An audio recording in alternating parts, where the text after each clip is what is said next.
Mental institutions, home of the lobotomies and electroshock therapies during the 1900s, are of the least helpful when attempting to cure the mentally ill.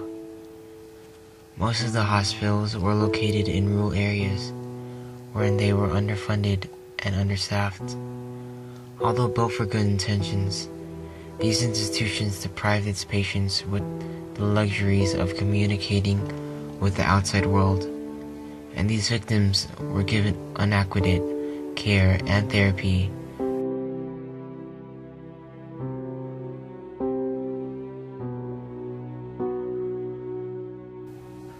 In the experiment done by Rosenhan, a group of 8 pseudoscientists tested the validity of the diagnosis done in mental institutions.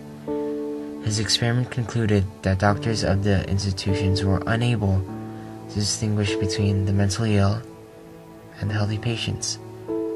This shows that many of the patients in these institutions might have been just normal people with no real mental disability.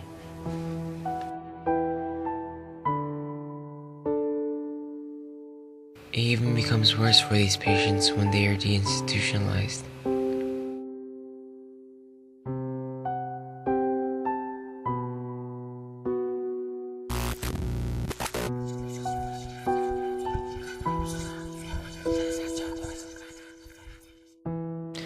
When deinstitutionalized, sometimes patients still experiencing severe mental disorders are released back into society with sometimes nothing or nobody to go back to. Living in these poor areas, these individuals only become a burden to their friends and family. Being deinstitutionalized causes some of these ex-patients to stop taking their medication, leading them to become mentally ill again. They attempt to seek help from other sources, but most times they aren't helped, and continuously seen as freaks to society.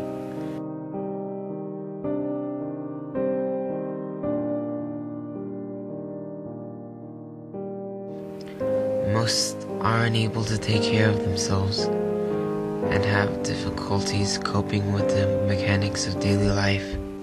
They are incapable of performing simple tasks and acquiring social lives of their own.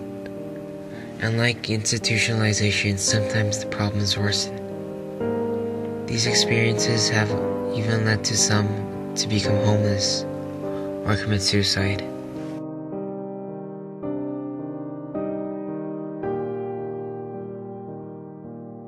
So we ask the question, should we institutionalize and deinstitutionalize patients? The answer is obvious. Institutionalization is not what we want for these individuals. Instead, these patients should seek therapy from family or a professional while taking medication for their problems, which is always an easy alternative, also cheaper at times. In these ways, at least they'll have some freedom, and they'll be able to live with people that do care about them, instead of complete strangers. Institutionalization is not the best way to treat a mental illness. It is a treatment that should only be sought out by the desperate and severely